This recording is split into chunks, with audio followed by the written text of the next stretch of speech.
नारायणं नमस्कृत्य नरं चैव नरोत्तमं देवीं सरस्वतीं व्यासं ततो जयमुदीरयेत्। मूकं करोति वाचालं पङ्गो लङ्घयते गिरिं यत्कृपातमहं वन्दे परमानन्दमाधवम्।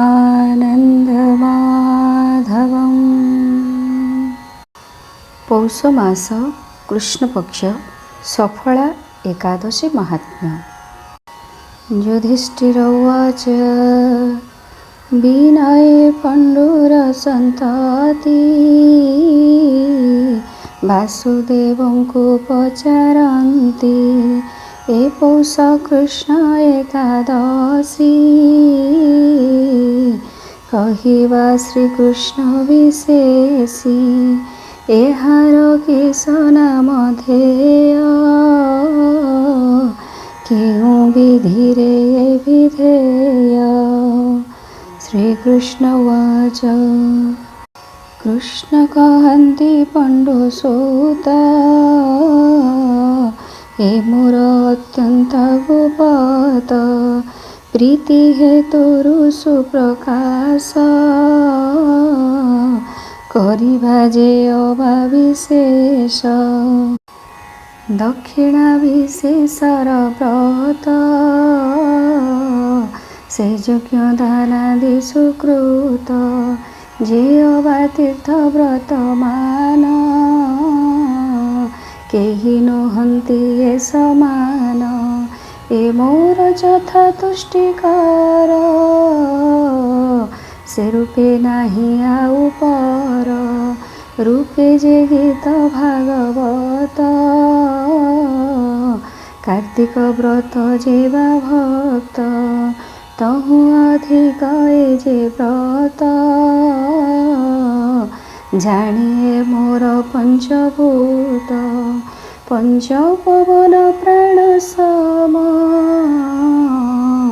ए महाव्रत मोर प्राण तेणु ए व्रत यत्न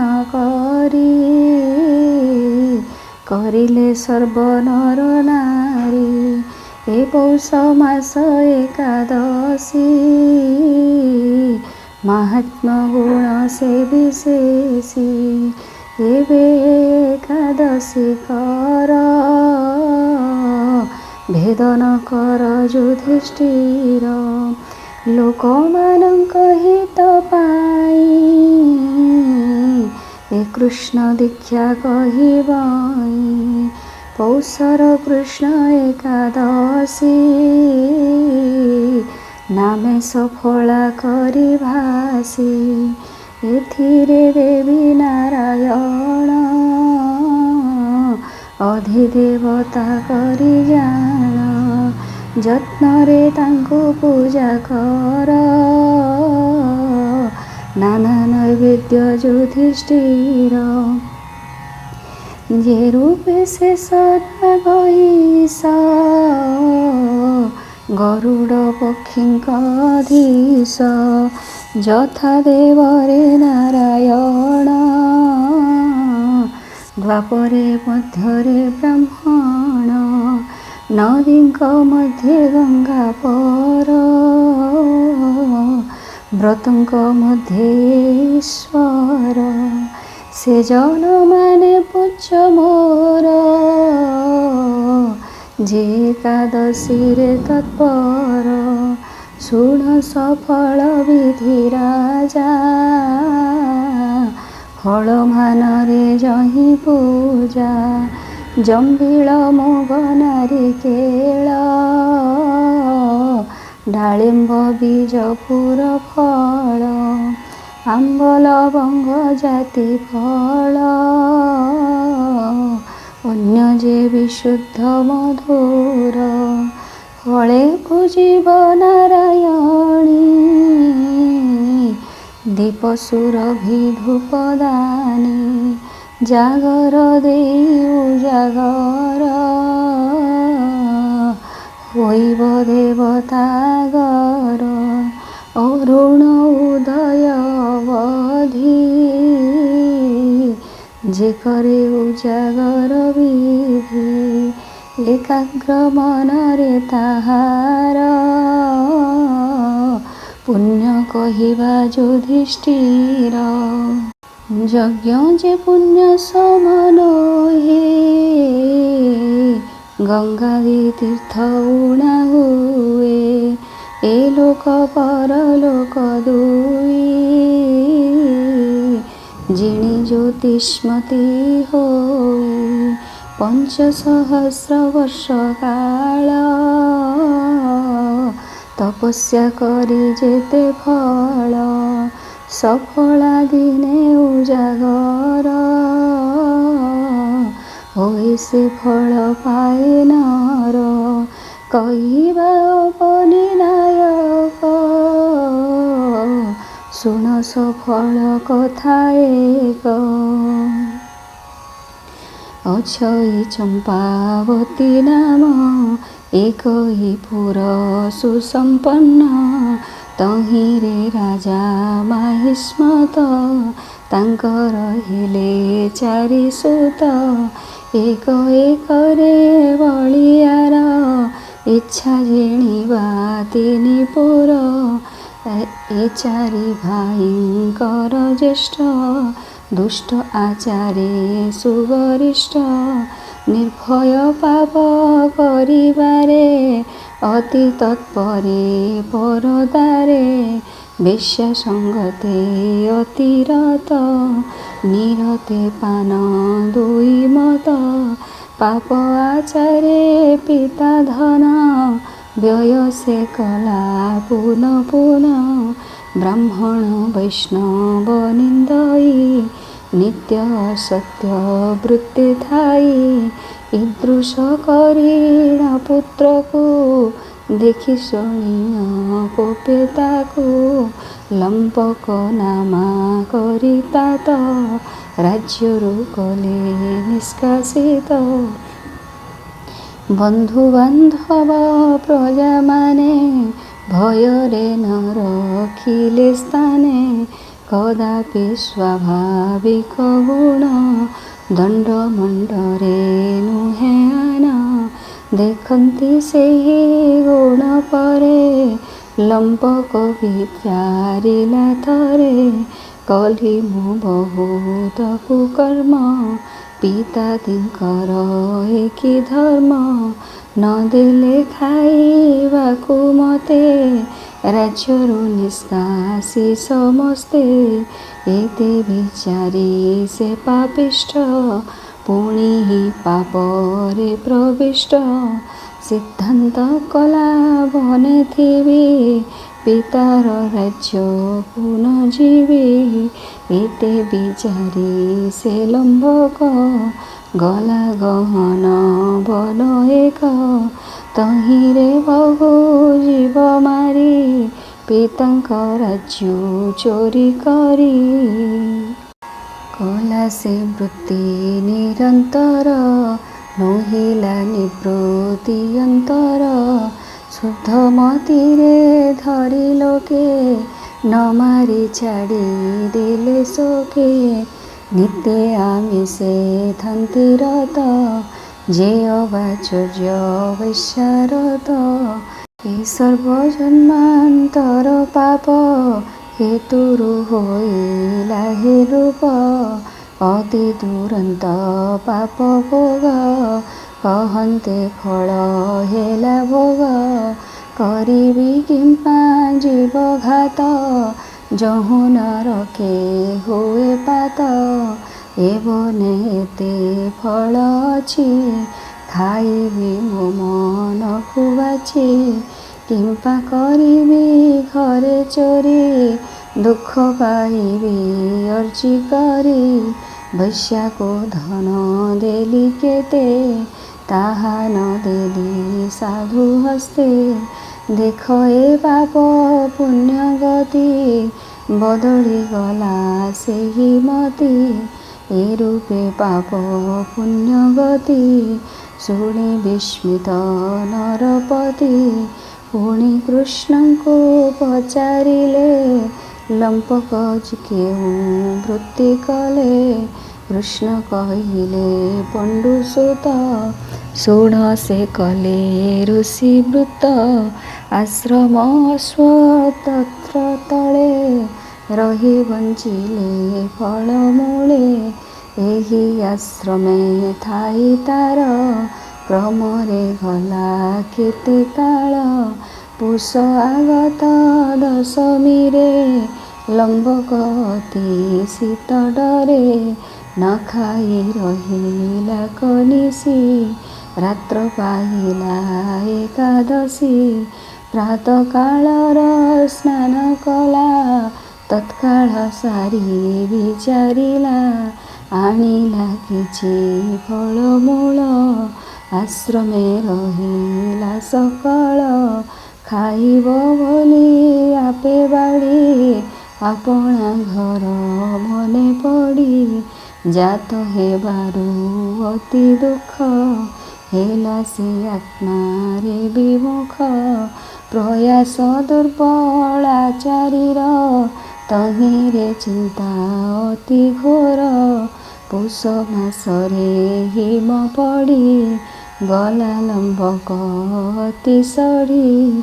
କଥା ନ କହେ ଦନ୍ତ ଥରେ, ଭାଗ୍ୟବଶରୁ କୃଷ୍ଣ ସ୍ଫୁରେ।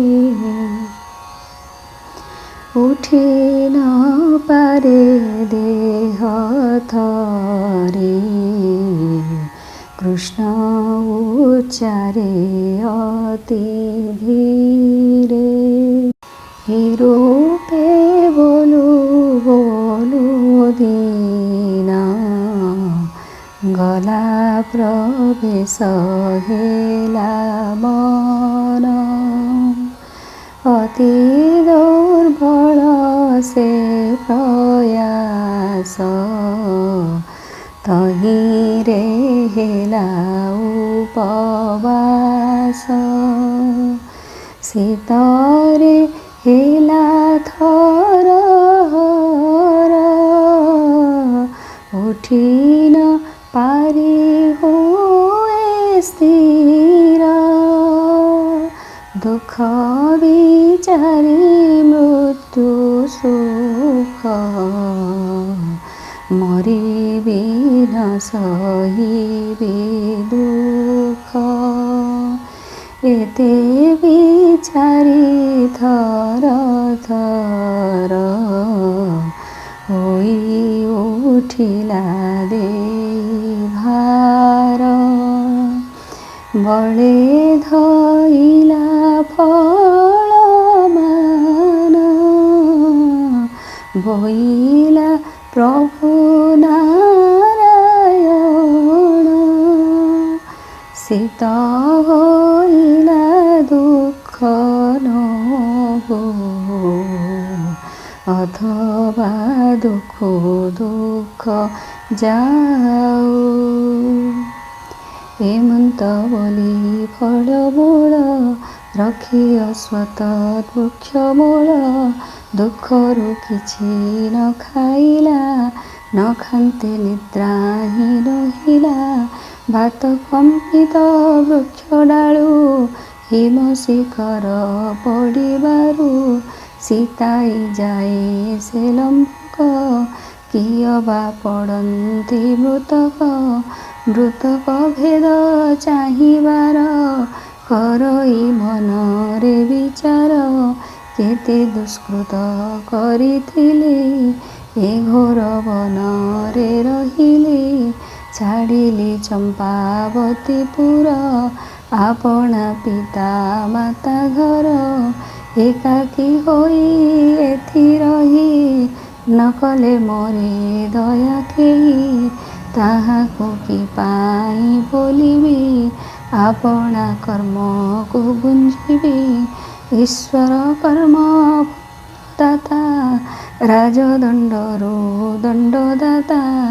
ଗଲା ଲୋକର ଦୃଢ଼ ହୋଇ, କୁକର୍ମ କର୍ତ୍ତା ନିନ୍ଦା ପାଇ ଏହାକୁ ଯହୁ ନିନ୍ଦା କଲି ଅଧିକ ଦୁଷ୍କୃତ ଅର୍ଜିଲି ଏ ମୋର ସର୍ବ ପାପମାନ ନାଶ କର ହେ ନାରାୟଣ ଏତେ ବିଚାରି ଉଠି ମନ ନ ପାରି ହେଲା ଅଚେତନ ଦେଖିଲା ରାତ୍ର ଅବଶେଷ କାଳୁ ହୋଇଛି ଉପବାସ ସ୍ନାନ କରିବି ବୋଲି ଗଲା ମାର୍ଗରେ ମୋହରେ ପଡ଼ିଲା ମୋହ ଛାଡ଼ିଣ ଦିଗ ଚାହିଁ ଦେଖିଲି ସୂର୍ଯ୍ୟ ଉଦୟ ହୋଇ ଏହି କାଳରେ ନାରାୟଣ ଘେନିତା ଦୁଃଖ ନିବେଦନ ସଫଳ ପରବେଶ ହୋଇ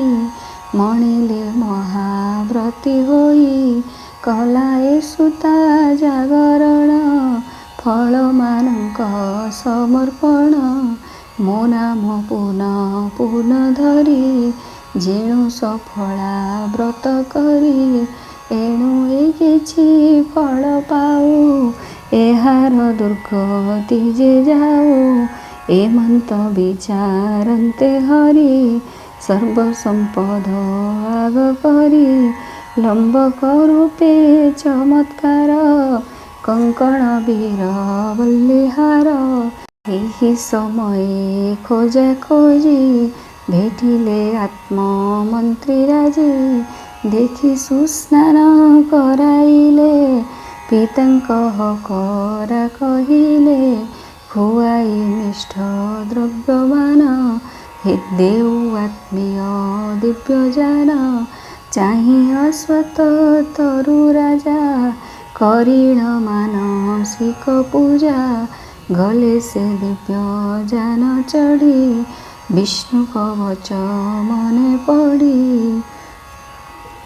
ପ୍ରବେଶ ହେଲେ ଚମ୍ପାବତୀ ଆନନ୍ଦେ ସମସ୍ତ ଦେଖନ୍ତି ଉଠି ଆପଣେ ମାହିଷ୍ମତ ବସାଇ ଅଙ୍କରେ ତୁରିତ ପୁତ୍ରକୁ ସମ୍ଭାବନା କଲେ କି ନ କଲେ କୃଷ୍ଣ ତୁଲେ ଦେଲେ ଆପଣା ଅଧିକାର ସମର୍ପି ସବୁ ରାଜ୍ୟଭାର ଅଙ୍କରୁ ଉଠି ଯୁବରାଜା କଲେ ପିତାଙ୍କ ପାଦେ ପୂଜା ମାତୃଗଣଙ୍କୁ ପୂଜା କରି ରହିଲେ ନିଜ ସ୍ଥାନ ବରି ପାଳିଲେ ଧର୍ମେ ପ୍ରଜାଗଣ ଭକ୍ତିରେ ବୈଷ୍ଣବ ବ୍ରାହ୍ମଣ ଭଜିଲେ ଭଗବାନ ପଦ ସେ ହରେ ସମସ୍ତ ବିପଦ ଆଶ୍ରମ ଧର୍ମ ଆଶ୍ରେ କରି